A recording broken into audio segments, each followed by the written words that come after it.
আমি সর্বশক্তিমান আল্লাহর নামে সশ্রদ্ধ চিত্তে শপথ করিতেছি যে আমি গণপ্রজাতন্ত্রী বাংলাদেশ ও বাংলাদেশের সংবিধান এবং রাষ্ট্রপতির প্রতি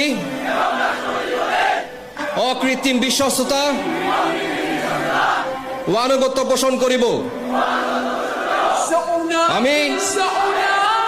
আমার অপরিহার্য কর্তব্য মনে করিয়া আমার উপর ন্যস্ত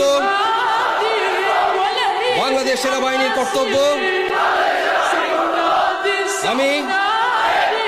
সততা ও বিশ্বস্ততার সহিত পালন করিব এবং আমার প্রতি